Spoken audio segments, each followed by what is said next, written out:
ప్రకటన గ్రంథం 1వ అధ్యాయం మొదటి నుంచి. యేసుక్రీస్తు తన దాసులకు కనపరచుటకు దేవుడు ఆయనకు అనుగ్రహించిన ప్రత్యక్షత. ఈ సంగతులు త్వరలో సంభవింపనయున్నవి.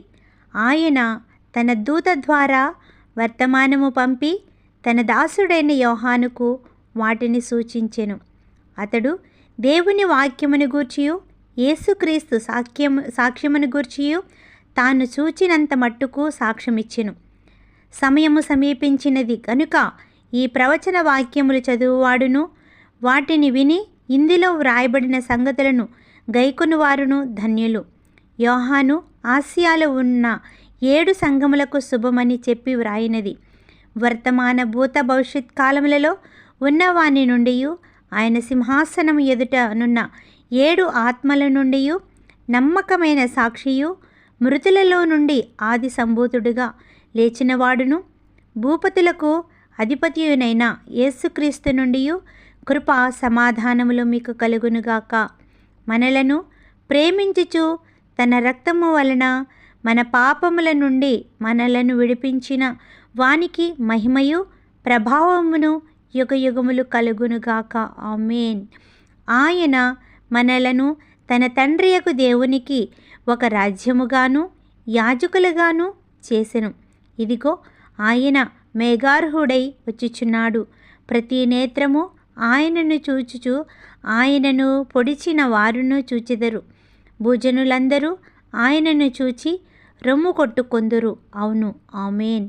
అల్ఫయు ఓమేగయు నేనే, వర్తమాన భూత భవిష్యత్ కాలములలో ఉండువాడను నేనే అని సర్వాధికారియు దేవుడనగు ప్రభువు సెలవిచ్చుచున్నాడు. మీ సహోదరుడను యేసును బట్టి కలుగు శ్రమలలోనూ రాజ్యములోనూ సహవాసములోనూ పాలివాడనైన యోహానను నేను దేవుని వాక్యము నిమిత్తమును యేసును గూర్చిన సాక్ష్యము నిమిత్తమును పద్మాసు దీపమున పరవాసినైతిని.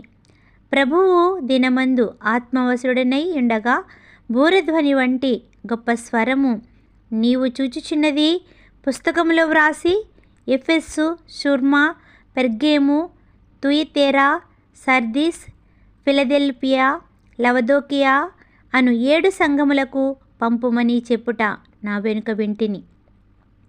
ఇది వినగానే నాతో మాట్లాడుచున్న స్వరమేమిటో అని చూడ తిరగగా 7 సువర్ణ దీపములను ఆ దీపస్తంభముల మధ్యను మనుష్య కుమారుని పోలిన యొకనిని చూచితిని. ఆయన తన పాదముల మట్టుకు దిగుచున్న వస్త్రము ధరించుకుని రొమ్మునకు బంగారు దట్టి కట్టుకుని ఉండెను. ఆయన తలయు తల వెంట్రుకలను తెల్లని ఉన్నిని పోలినవై హిమమంత ధవళముగా ఉండెను. ఆయన నేత్రములు అగ్ని జ్వాలల వలె ఉండెను. ఆయన పాదములు కొలిమిలో పుటము వేయబడి మెరియుచున్న అపరంజితో సమానమైయుండెను. ఆయన కంఠస్వరము విస్తార జల ప్రవాహముల ధ్వని వలె ఉండెను. ఆయన తన కుడి చేత 7 నక్షత్రములు పట్టుకొని ఉండెను. ఆయన నోటి నుండి 2 అంచుల గల వాడి అయిన ఖడ్గమొకటి బయలు వెళ్ళుచుండెను. ఆయన ముఖము మహా తేజస్సుతో ప్రకాశించుచున్న సూర్యుని వలె ఉండెను. నేను ఆయనను చూడగానే చచ్చిన వాని వలె ఆయన పాదముల యొద్ద పడితిని. ఆయన తన కుడి చేతిని నా మీద ఉంచి నాతో ఇట్లనెను, భయపడకుము, నేను మొదటివాడను కడపటివాడను జీవించువాడను మృతుడనైతిని గాని ఇదిగో యుగయుగములు సజీవుడనై ఉన్నాను. మరియు మరణము యొక్కయు పాతాళలోకము యొక్కయు తాళపు చెవులు నా స్వాధీనములో ఉన్నవి. కాగా నీవు చూచిన వాటిని ఉన్నవాటిని వీటి వెంట కలగబో వాటిని అనగా నా కుడి చేతితో నీవు సూచిన 7 నక్షత్రములను గూర్చిన మర్మమును ఆ 7 సువర్ణ దీపస్తంభముల సంగతియు వ్రాయము. ఆ 7 నక్షత్రములు 7 సంఘములకు దూతలు, ఆ 7 దీపస్తంభములు 7 సంఘములు.